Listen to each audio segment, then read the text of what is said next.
So hello and welcome to tonight's event. I'm Rachel Hewitt and I'm Director of the Newcastle Centre for the Literary Arts at Newcastle University. And it's so lovely that you could all join us this evening. Before introducing tonight's event, I'd just like to briefly describe what we've got coming up for you. We're going to be taking a short break next week and there won't be an event, but we'll be back on Thursday, the 11th of March. And on that evening, we are really proud to be hosting the Poetry Book Society's Spring Choice of Poets, featuring Jen Hadfield, who will be reading from her collection, The Stone Age, which explores neurodiversity. And she'll be joined by Rowan Ricardo Phillips, who will be reading from Living Weapon, described by Granter as a piercing, flaring collection from a virtuoso poetic voice.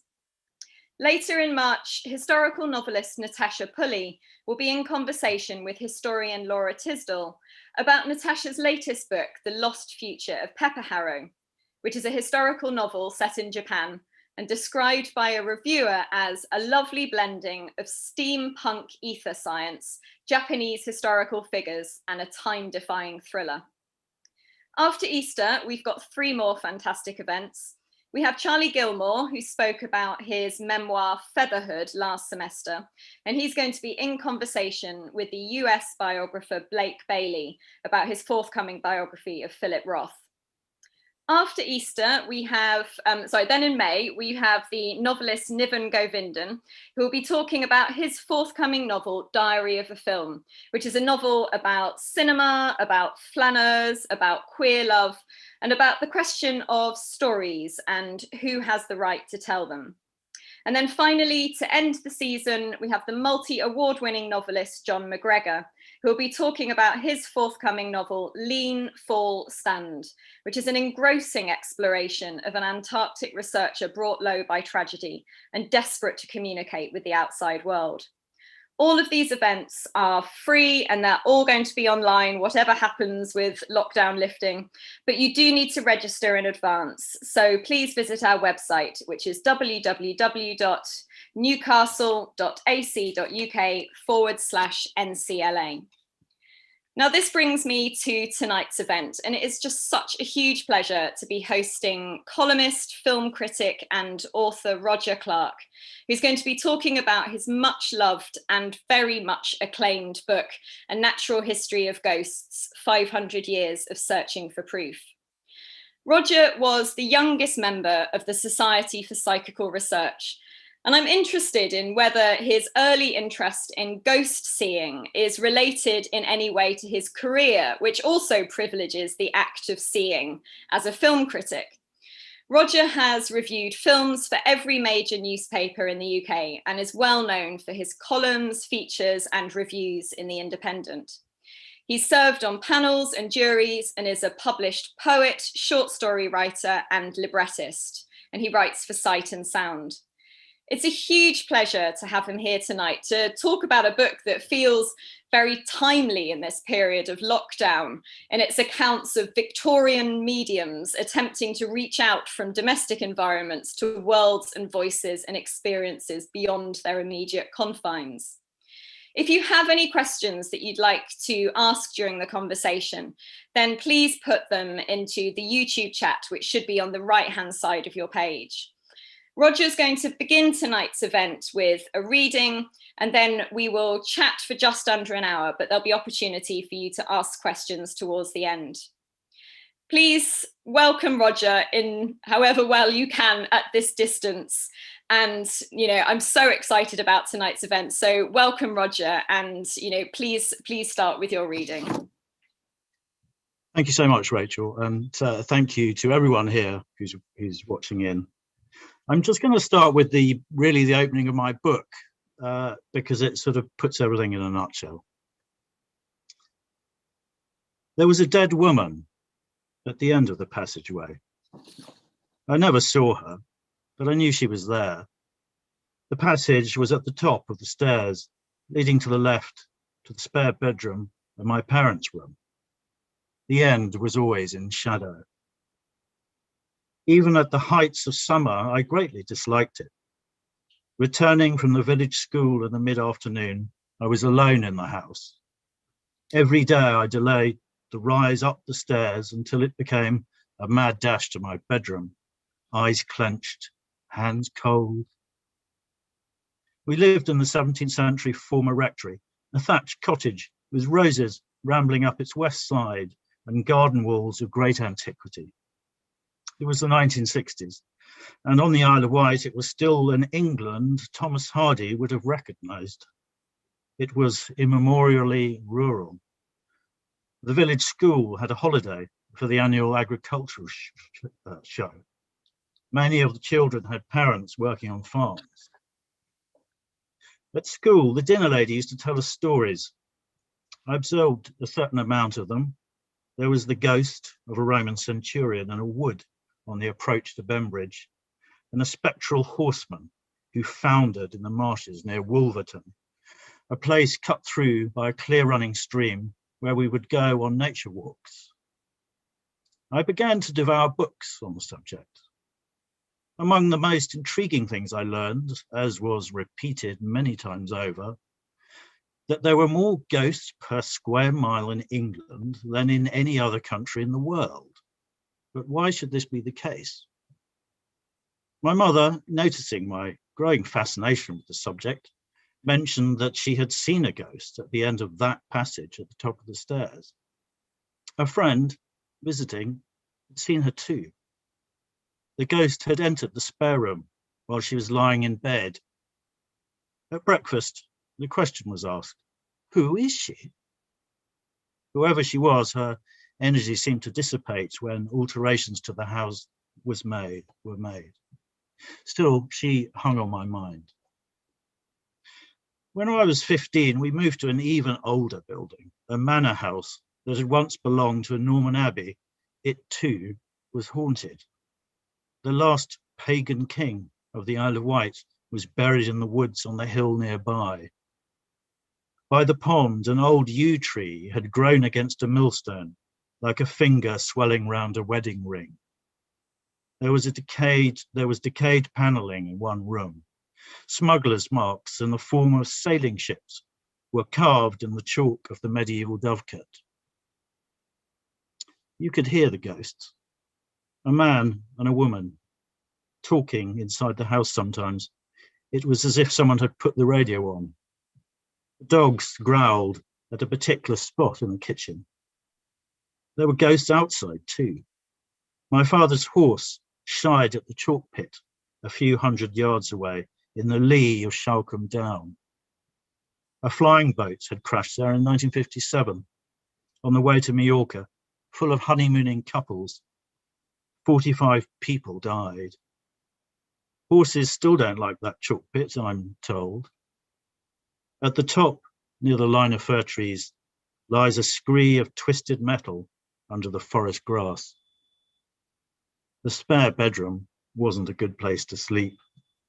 Bodies from the wreckage had been brought up via the stone steps outside, and for a day or so it served as a temporary morgue. I thought about ghosts and ghost hunting all the time. There were lots of books about people seeing ghosts and almost nothing about what ghosts might be. Some ghosts seemed aware of the living and others did not. I began to correspond with the people whose books I read with such passion. One was the ghost hunter, Andrew Green. He believed that ghosts were either caused in the brain by electrical fields or were electrical fields. A humanist, he was noted for his good-hearted skepticism and became the literary archetype of the doubting boffin assailed by genuine ghosts in which he does not believe. I also corresponded with Peter Underwood, author of dozens of books on ghosts, who ended up quoting some of my theories in his autobiography, No Common Task, in 1983. I found myself as a teenager in the acknowledgements of books by both Green and Underwood, then the two best-known ghost hunters in England. I became the youngest member of the Society for Psychical Research when I was 14, proposed by Andrew Green. I still hadn't actually seen a ghost, though. It was becoming tiresome. Thank you so much. That was wonderful. can we start off by talking about the title of your book, which is subtitled 500 Years of Hunting for Proof? And I'm interested in the way in which this sort of balances attention on the hunting with the proof, you know, the sort of question of the ghost seers versus the question of whether kind of ghosts exist in their own right. And I was wondering if you could talk a little bit about how you balance those two ideas. Well, the original title was simply A Natural History of Ghosts. It came to me in a flash. I was talking to my agent about books I could write, and that was the 10th one. And it actually just came to me in a flash, and that was it. And I wrote the book around the title, which was why I'm very attached to the title.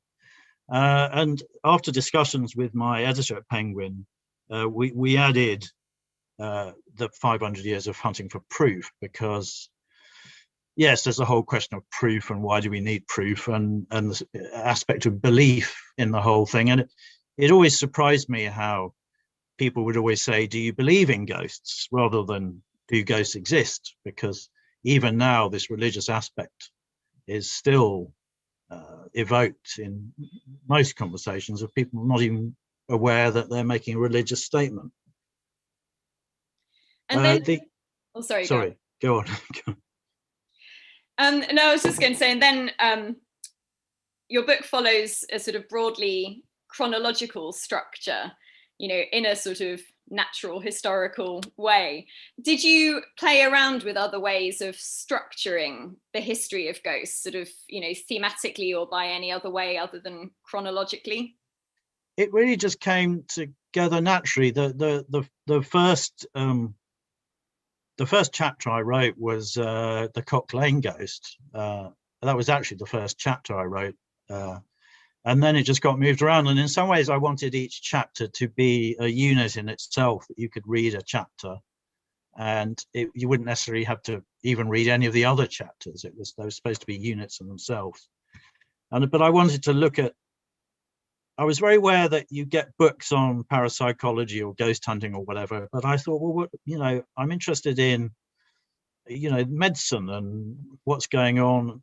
What are we understanding about the brain and sleep states and things like that, and the Epworth scale, which paradoxically I ended up having to had to go to a sleep specialist, and he gave me the actual Epworth scale to fill in after I'd written the book. So he was very intrigued to hear about my book and this relationship of sleep and ghosts. With a lot of the stories, I also wanted to give, I mean, for example, I originally had 2 chapters on Borley, which I wanted to make it much bigger.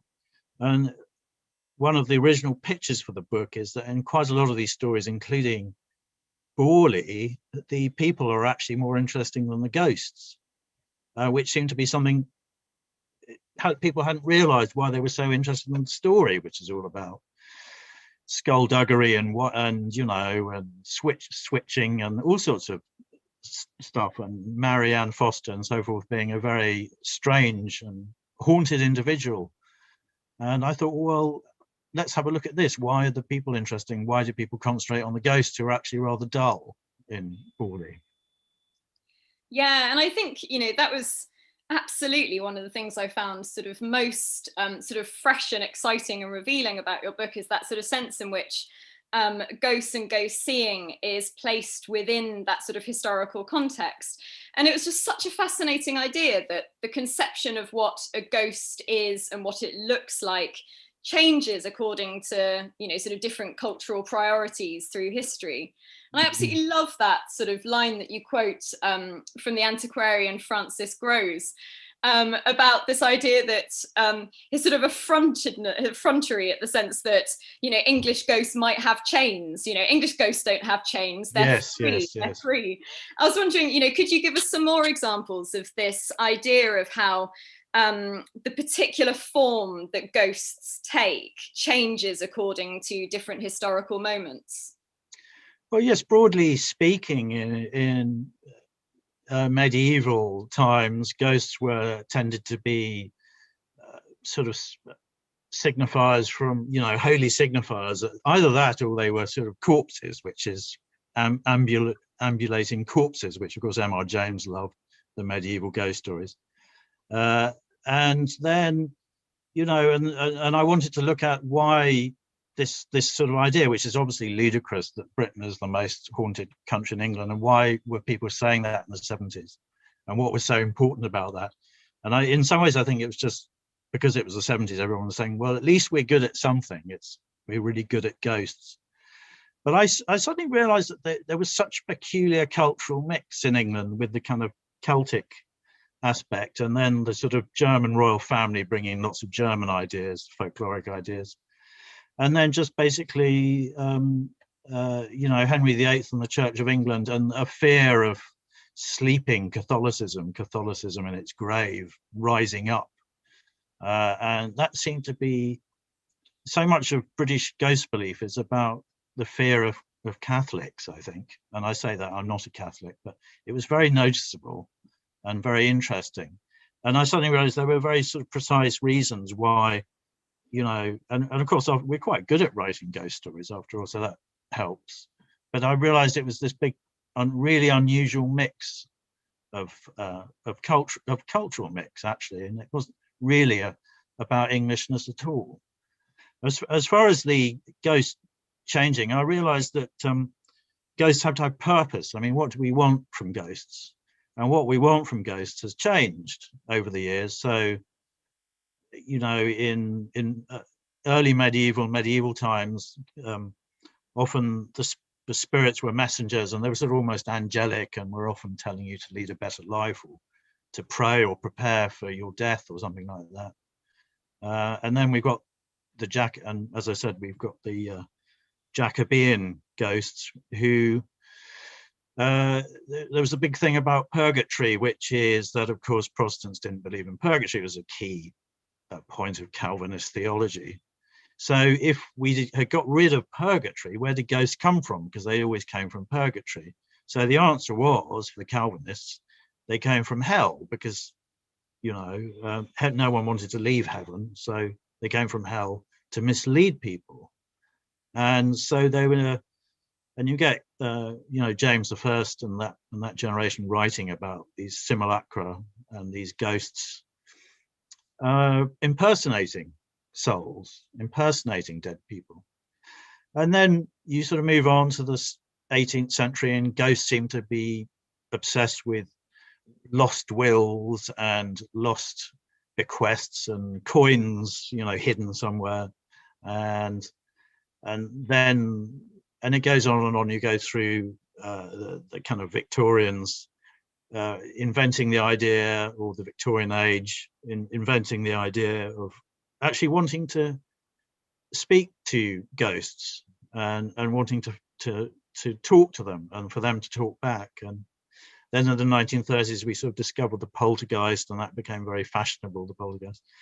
And now you see, I quote a survey from, I think, 1999 in my book, from Manchester, where ghosts had become a feeling. You go into a house and, oh, I didn't like that feeling. Oh, that house has a bad feeling. Or that wood has a bad feeling, or something like that. I bet something happened there. And ghosts have sort of become an emotion field. And again, completely reflecting where we are as a modern culture. The ghosts have changed tremendously, and what purpose they have has changed. They always have a purpose. And do you find yourself sort of being able to draw general conclusions? Do you think there are particular historical conditions that give rise to increase in ghost belief? Is it even possible to monitor that? When my book came out, I mentioned quite a bit about this, and it did catch the attention of journalists, that because we'd just come out of a sort of big recession, was ghost belief going up in economic downturns, and that did seem to be a plausible idea. It certainly, during times of war, it certainly goes up, but that's for more obvious reasons. People are actually dying. But I think particularly when people are feeling anxiety, and it's really about luck and fortune, about, you don't want anything unlucky to happen. You want to inch forward somehow, have just a bit of luck, and that's completely wound up with ghost belief and whether the dead are looking after you, and not to cross the dead, also very important, not to piss them off. And so there, yes, there is some evidence of economic downturns making people more fearful in general. You make this really tantalizing comment, which is the powerful do not believe in ghosts, there is no need to, which I guess sort of fits with this idea that actually in times of sort of economic downturn or sort of forms of bereavement and forms of disempowerment, that this might lead to a kind of reaching out for alternative forms of power. But it made me sort of wonder about this in terms of kind of the question of gender. You know, you have these sort of wonderful descriptions of sort of Victorian mediums and descriptions of, you know, sort of poltergeists and teenage girls. And I suppose I was sort of wondering if you could talk a little bit about, you know, that sort of relationship between kind of women and ghosts, and, you know, whether ghost seeing and sort of seances provide women with an alternative form of power as a sort of recompense for kind of lack of social power. Yes, and you can go back even further. I was just actually rereading my book this afternoon, some of it, and there was even a piece I talk about in the sort of 1780s onwards. You get these self-help books for the new middle classes, telling them not to let their servants you know, tell their children ghost stories and filling their head with nonsense. And there's a sort of marvelous quote too about that belief in ghosts promotes effeminacy and so forth, and weakness, and that only a weak mind or an effeminate mind could believe in ghosts. And you see that too, even with the SPR, the Society for Psychical Research, wouldn't take accounts from servants and basically from working class people, especially women, because they thought they were unreliable. And there was a huge class aspect to this. But certainly, it's interesting you use the word ghost seer, but I also like the word ghost finder. Or did you say ghost finder? Anyway, ghost finder, because some of the very early investigators for the Society for Psychical Research were women. And they talked about ghost finding, and it was very interesting that it's Harry Price and his rather macho bunch going to Borley are really into hunting, and there was it seemed to me quite an obvious divide there between, you know, finding and hunting, and there was and you see it now even in big TV ghost shows. There's a huge sort of trophy aspect to it. They're really sort of almost looking for trophies, and it's like the haunted museum. They like taking trophies back from haunted zones and putting them in a museum, and that's very interesting. Yeah, that sort of the idea of sort of finding or hunting implies that the ghost is sort of linked to a particular location, you know, that it's not transient and, you know, sort of following you around, but you go somewhere to kind of root it out. I mean, was that, I'm sort of, you know, sort of thinking of, I guess, sort of books like The Woman in Black, you know, where she's very much associated with a particular location until the end, where it's actually the scariest thing about it is where you actually realize that she can leave it. She can leave. Yeah, yes, that's that sort of sense of like ghosts being tied to specific locations. Is that a kind of historical constant, or is that something that emerges at a particular time? I suppose the domestic aspect of ghosts is relatively recent, although of course the oldest ghost stories, such as the one about chains you mentioned earlier, is from Athens, and there was a house in Athens, and it's the one that of course Dickens uses for you know, Marley's ghost. And it works very successfully because he sort of literally wields a metaphorical heft in all the chains. They are literally, you know, the process of his financial life. But yes, sorry, I've lost my train of thought there. But I was just wondering, is there a sort of historical period where ghosts are sort of, where they don't haunt places, but maybe Yeah. Oh, yes. people? Well, and again, for hundreds of years, ghosts were always associated with graveyards, and you could always find a ghost in a graveyard, and that was sort of quietly dropped. And I think one of the sort of exciting things about the sort of, and I say discovery of the poltergeist, but of course, reports of poltergeists have been around for thousands of years, and was the idea that it was an individual was haunted, and that was quite scary, and it was sort of, and also the idea that ghosts were destructive and could even possibly kill people was quite alarming, and that's quite a modern idea. In fact, I think I mentioned in my book too, a couple of writers associated poltergeist with the rise of Nazism in Germany, of these sort of inchoate destructive forces which were barely controllable from undeveloped young minds. But yes, there was almost a cliche at one point that it was always sort of teenage girls were the center of poltergeist phenomena. Although, of course, famously, the supposedly real story The Exorcist is based on is actually a teenage boy. They changed the gender. That's really interesting. Changed the sex, yeah. Yeah. Because it was actually more disturbing if it was a boy. Yeah. I just want to sort of stay on this kind of question of like ghosts and the specific locations that they haunt, and actually kind of sort of go back to the kind of relationship with gender, I suppose, because it's sort of quite striking that the sort of the rise of the kind of Victorian medium, sort of takes place at the same time as what I suppose some historians refer to as the emergence of separate spheres, and sort of the sort of domain of the house becoming sort of more associated with kind of femininity and domesticity, but also a kind of lack of power in the public sphere. And I suppose I'm sort of wondering, I mean, do you think that sort of that ghost finding, ghost seeing, seances, table tapping, was a form of power, for a sort of alternative form of power that stood in for a kind of lack of kind of political power? Well, there is one interesting comparison to the Gothic novel, which is it's slightly a throwaway line for which I apologise, that it was Gothic novels were written by asthmatic women and gay men, and you slightly get that too in the world of the Victorian seances. The big mediums were either gay men or women, and it was a similar dynamic in some ways, I think.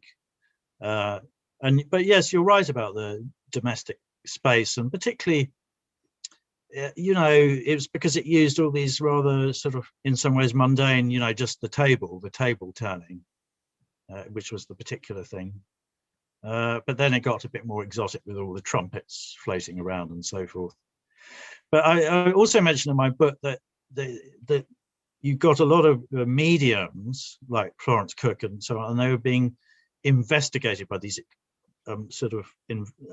very skeptical men, and they would literally be trussed up, tied up, prodded and poked, but at the same time they were sort of defying them, and stuff was either happening or they were somehow getting out of these harnesses, and there was like almost a huge battle of the sexes going on as well. And there's the huge sort of sexual aspect to it too, that it was quite that a lot of these mediums right up until the 20s were quite sort of sexually expressive in a way which really disturbed all the straight men, and there was all that going on too, and it was all darkened rooms and groping, and very exciting, I think, for a certain kind of man. And you look at some of these Victorian mediums, and they were kept almost like mistresses by sort of aristocratic gents. They were literally given salaries. That's really interesting. And that sort of idea that, the sort of sexualization of sort of encounters with ghosts, I suppose sort of, links to something that you kind of, probe throughout your book of sort of what, of changing ideas of what a ghost is. Yeah. And I suppose sort of, psychoanalytical ideas of ghosts being sort of kind of projections of kind of sexual desire. I mean, could you talk a little bit about the sort of different understandings at various points in history of actually what ghosts are? Well, gosh, yes, that's a big subject. I mean,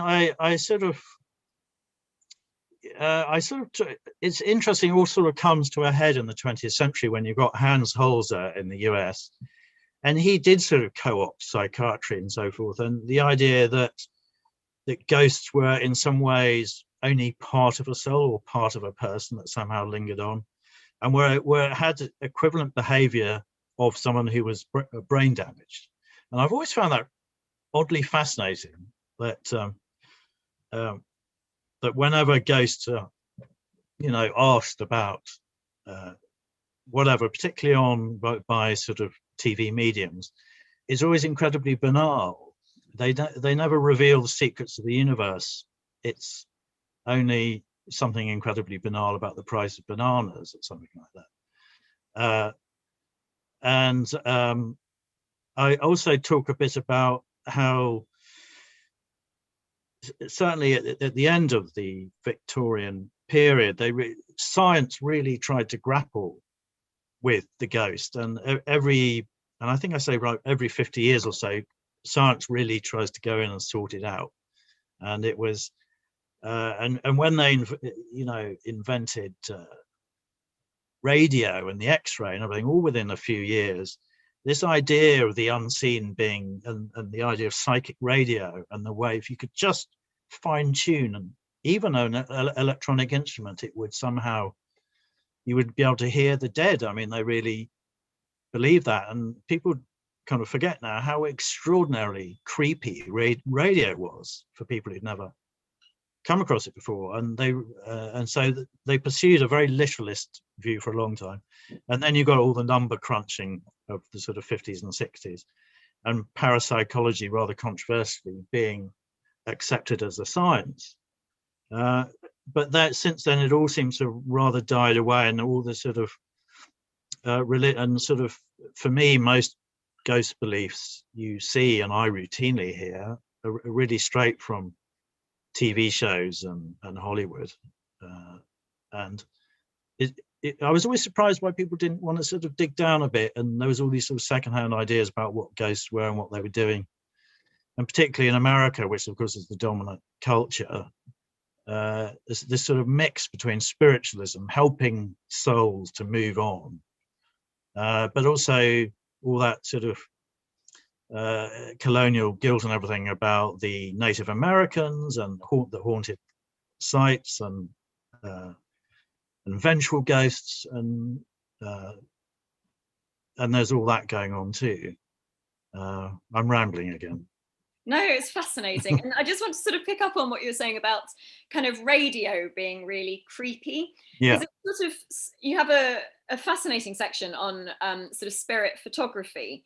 Yeah. And I was wondering if there's also an element in which, sort of early photography is creepy, and kind of whether it raises questions of whether we can kind of trust what we see, and sort of how that ties into kind of ghost seeing. Yes, and I again mentioned in my book, I think it was there was a sort of huge cultural difference in different countries, and there were a couple of photographers, very early photographers, Victorian photographers, who wanted to use photography to prove how easy it was to fake a ghost, and it was fairly quickly discovered that with long exposure it created quite ghostly forms, because the primitive early cameras had to have a very long exposure, and it was soon discovered that you could create basically ghosts. And I think some rather earnest early photographers thought that by showing how easy it was to fake ghosts, this would prove to everyone once and for all that ghosts were rubbish. And of course, it did exactly the opposite. And people started had a very profitable line in selling ghost pictures, particularly in the US and actually in France. Whereas I think in the UK they were a bit more skeptical, but not much. But it's a very good example of something that was supposed to debunk something ends up becoming part of the bunk. That section of your book made me wonder if you see any link between your career as a film critic and your interest in ghosts, because I suppose it sort of strikes me that quite a lot of sort of early film is sort of about illusion, and and I guess it makes me sort of wonder if it raises questions of like, what's the right question to ask when you're encountering a ghost, or when you're encountering a sort of early film about illusion.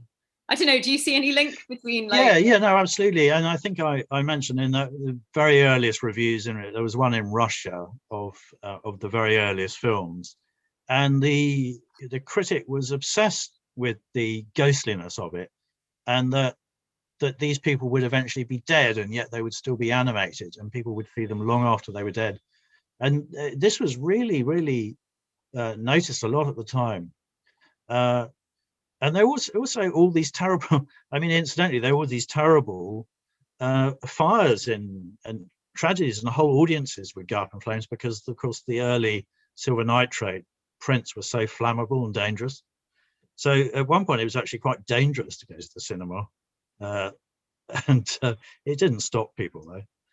And I also mentioned in my book that there was like a sort of little brief period of almost like months in the 1890s where the X-ray, as a piece of fun, you can see a skeleton walking around, was actually a sort of rival to the very earliest cinema. And there you can see films which almost take on the idea of the X-ray and the skeleton and the headless thing. Of course, George Méliès was very obsessed with the acephalous ghost, which I'm very obsessed with, which of course has very ancient religious roots. But what was it about the headless ghost which was so engaging? And I really think it's as simple as it's just, there's no doubt that they're dead. It really is as simple as that. I don't think there's any great mystery, but there's a huge ancestry of saints with heads, burying their heads and things like that. So the headless ghost, which pops up everywhere, including Oscar Wilde's story, they're very interesting too. This is so interesting. I mean, it makes me think that there's quite a lot of emphasis on the sense of sight, and to what degree we can trust our sight, or to what degree it can kind of fool us. But it makes me sort of wonder, like, are there other forms of kind of sensory engagement with ghosts? Are there examples of visually impaired people being haunted? Yeah, this is sort of, it's a very interesting question. The short answer is I don't know. I don't know if the research is out there. I'd like to see it if that were the case. But actually, the most common reported ghost is footsteps. It's sound. That's what people, and certainly, and in the Victorian and onwards, from about 1770s onwards, the ghost of silk swishing was quite often heard, obviously in country homes and stately homes and things like that. But that was like a really common ghost, the swishing of silks. You get that in the Hinton Ampner story and so forth. That was quite common. The one you hear least about these days is the smell, and certainly in the 70s, there were loads of those, the smell of tobacco smoke, cigar smoke, baking bread, that sort of thing, in old bakeries, horses in old stables, converted stables. But it's funny, you don't seem to hear about those anymore. They seem to have stopped. But yes, it's funny that ghosts, the apparition is still the sort of king of ghosts, but in fact, they're really very rarely seen compared to all the other forms of ghost. They're the least common.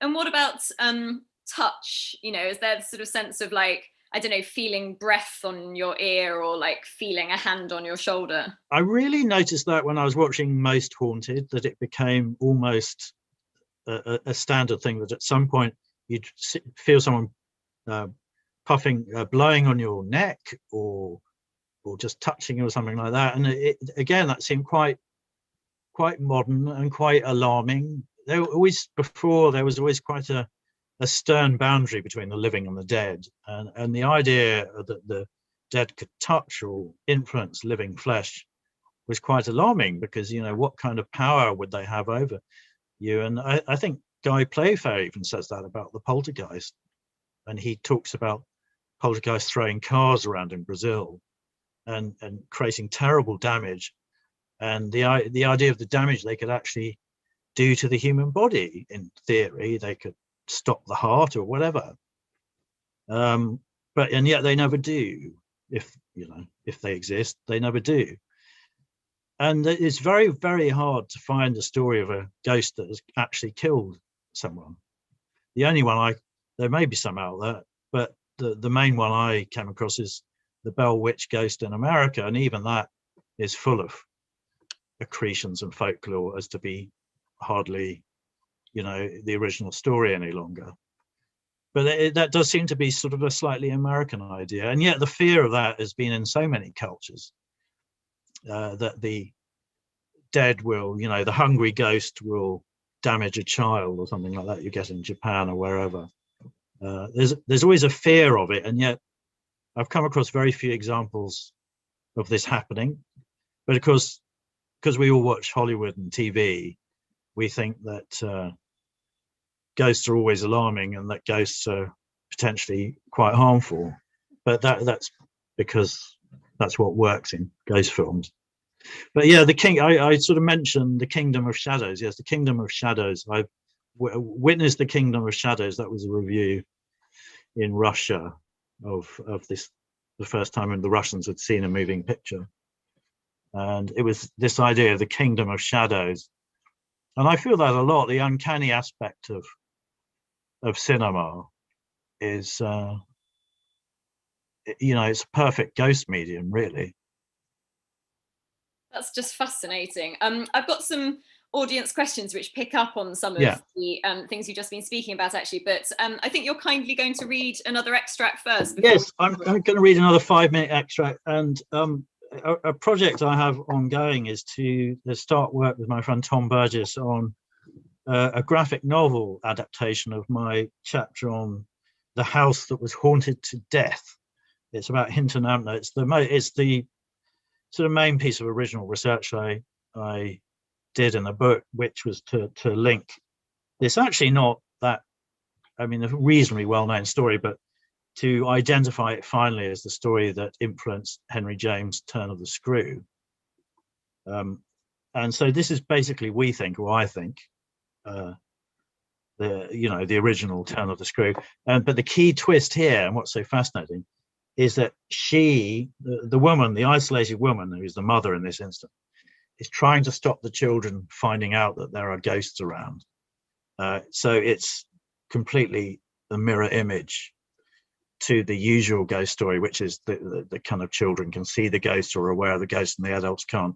This is completely the opposite. And it's fascinating for that reason.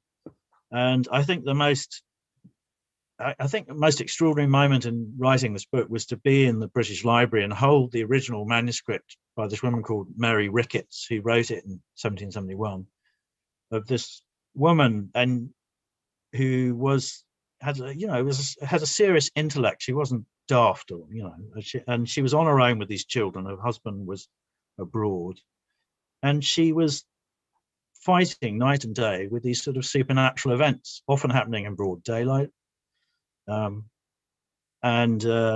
So it's about her name is Mary Ricketts, and she's effectively a single mother in a rented big house in the countryside, which was eventually knocked down. It was so haunted. And so we start with Mary. Mary was in the yellow bedroom when she heard the footsteps. It was summer again, the dog days favoured by the Hinton ghosts. She had been in bed for only half an hour when she distinctly heard the heavy footfall of a man walking right up to the end of her bed, as if he could see in the dark, and her alarm was so great that she fled the room.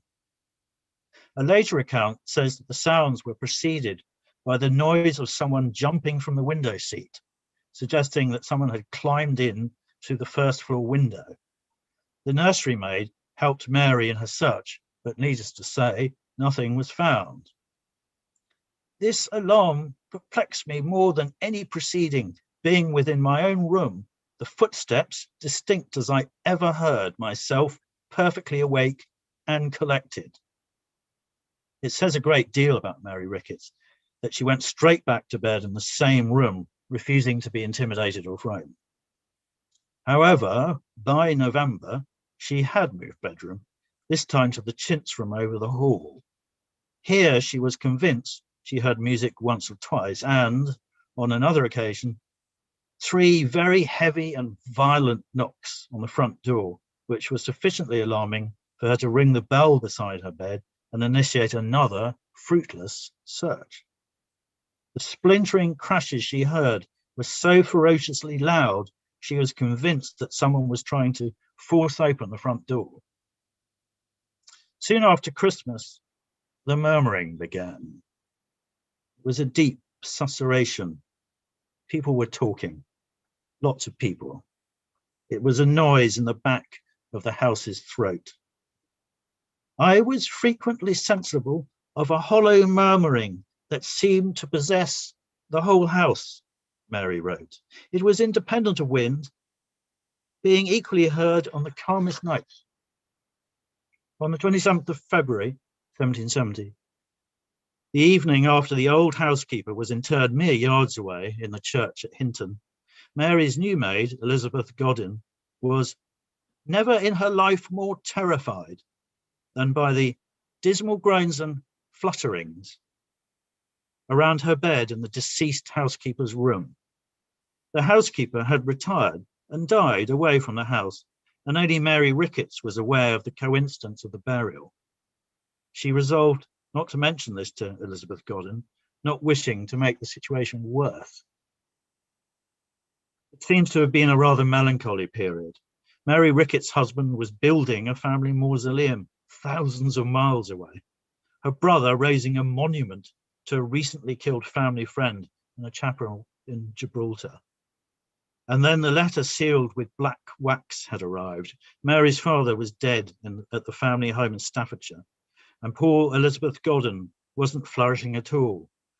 Come April, she was lying in bed with a fever. She was awoken by her mistress ringing her bell at 2 o'clock in the morning. Could she see, cried her mistress through 2 closed doors, anyone in the corridor outside? Mary Ricketts had been listening for 20 minutes to someone walking up and down, the door creaking as if someone was trying to push it open. For the first time, she could make out more than one person prowling between her door and the nursery. Thank you so much. So the first question I think sort of follows on from that brilliantly, really, which is, are ghosts always linked to fear? And, are there examples of ghosts, of people actively wanting to be haunted? Well, I mean, I was trying to see a ghost for ages. I still am. I still haven't seen one. But I think the fear aspect, certainly if you talk to, spiritualist and modern spiritualist mediums, they get very cross about the whole idea that ghosts are scary. And for them, often the chances are that for them, you probably have seen a ghost, but you probably haven't even realized it. They were just someone in the street or something like that, which is a very intriguing thought. But as I said earlier, we're rather schooled by Hollywood to immediately invite fear around the subject of the dead or a returned soul or whatever they might be. I sort of suggest about between 8 and 12 categories for different kinds of ghosts. It's such a disorienting thought that we might just be walking in the street alongside. I know. I've always thought that the midday ghost and everything is the creepiest of the lot. And M.R. James in stories, a couple of his stories are set in the midday, and I think they're terrifying. And the ghost of Mrs. Veal, which I talk about in my book, that was also a midday ghost, because the noon, you were traditionally as likely to see a ghost at noon as midnight. It was the changing of the clock of the hour into another section, and of course we've forgotten all of that. We think ghosts are just at night, but traditionally you could see a ghost as easily at noon as at midnight. And can we sort of turn to the present day and sort of modern beliefs about ghosts? An audience member is wondering what our modern beliefs about ghosts say about our culture, and also sort of how our beliefs might be shaped by modern technology, like sort of the ability to capture ghosts on smartphones. Well, I've noticed that there's a couple of lockdown ghost films that have been made around Zoom, for example, and the ghostliness of exactly what we're doing now is very sort of self-evident. And of course, the Japanese have always been. There are a couple of Japanese and East Asian films, well, quite a lot about technology and videos and seeing things and opening yourself up to things by watching a clip of material in much the same way that Sheridan Le Fanu and something which I've just written about, the Swedenborg Society. That I remember reading Green Tea, the Sheridan Le Fanu story, and there was this idea that this man had invited ghosts into his life just by the act of reading the works of Emanuel Swedenborg and drinking green tea. But it was actually just opening a book and reading it invited this absolutely horrific apparition into his life. And that's been, and of course books are technology after all, and so that's been an idea for some time. I mean, I've always loved David Lynch for that, and I can still almost never look at an entry phone and not think of David Lynch with that little strange distorted picture of someone waiting to come in your house, you may not recognize. And the thing about Hinton, which I just read, is the whole idea of invasion, home invasion, which again slightly comes from Bell Witch, a sort of American idea. The idea of keeping things out and invasion and threatening forces somehow getting access to your home, I think still has resonance. Yeah. But as far as technology goes, though, I love all the modern ghosts where I mentioned again in my book, haunted spell check and things like that.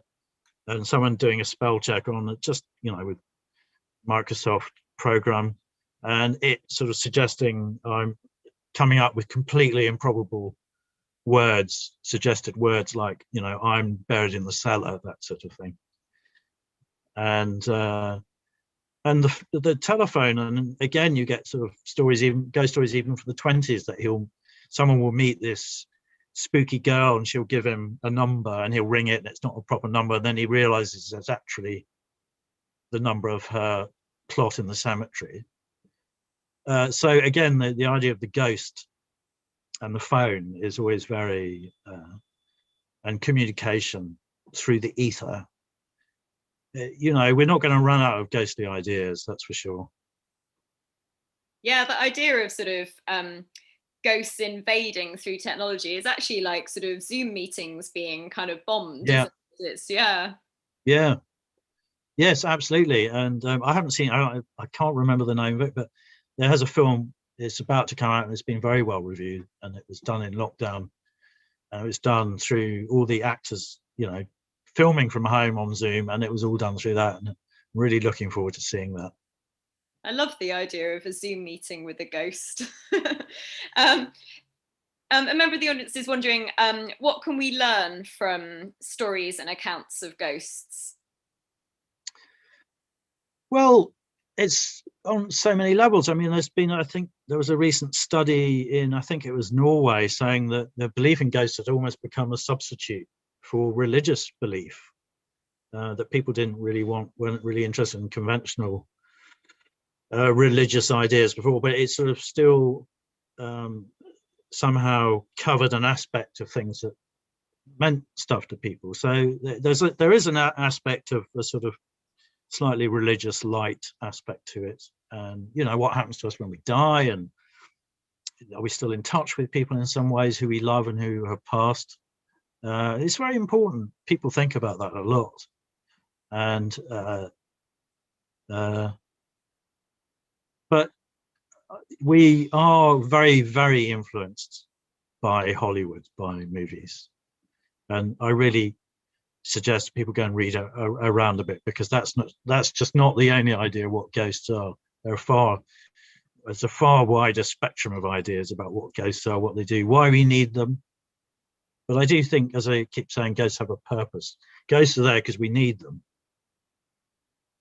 Yeah, and it's such a tantalizing and sort of, you know, provocative question. You know, what are the sort of needs and the sort of traumas and the anxieties and the losses that we're sort of articulating kind of through I think another reason why we have a tradition of ghost stories at Christmas in the UK is yes, it's the darkest part of the year and all that, and the traditional time for the dead, ancestrally and culturally.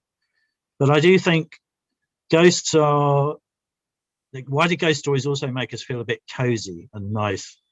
And actually, it sort of reminds you of being a child again. It may be, again, as simple as that.